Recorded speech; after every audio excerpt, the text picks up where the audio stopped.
عالسلامة ومرحبا بكم الناس الكل. اللهم صل وسلم على سيدنا محمد وعلى آله وصحبه أجمعين. برتنا اليوم صوابع فاطمة، وصفة بنينة برشا معروفة في تونس برشا. نبداو على بركة الله.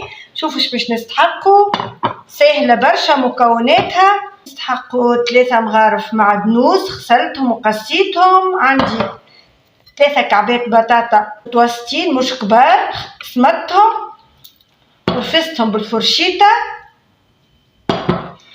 باش نستحقوا حكة تن صغيرة، تابع جبن مثلث، كعبة عظم نقصت منها شوية الأبيض باش نسكر بيه الكعبة، رشة نعناع.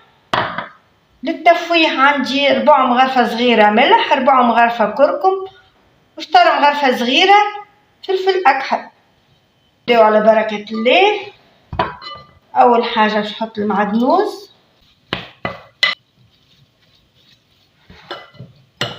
نحط التفاح اللي عنا، بسم الله، رشة النعناع شايح،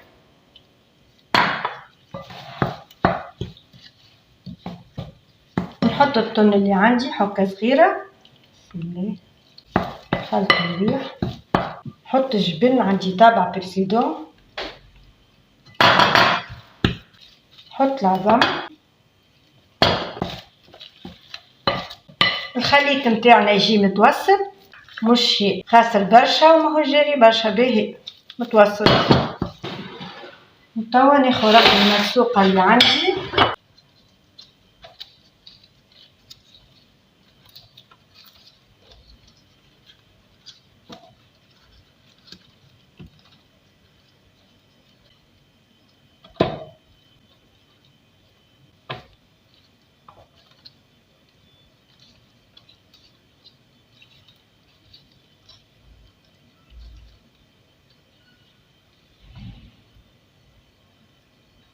كل كعبة ندهنوها بأبيض العظمة باش ما تحللناش.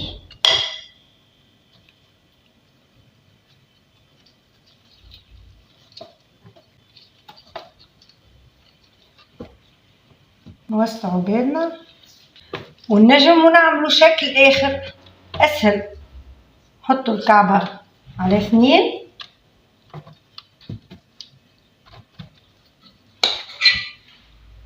نحطوا الخليط اللي عنا بالطول، الخليط هكا، ونسكروا من الجناب وندوروا هكا. جربوا زاد هذه تلقاوها يظهر لي اسهل لكم.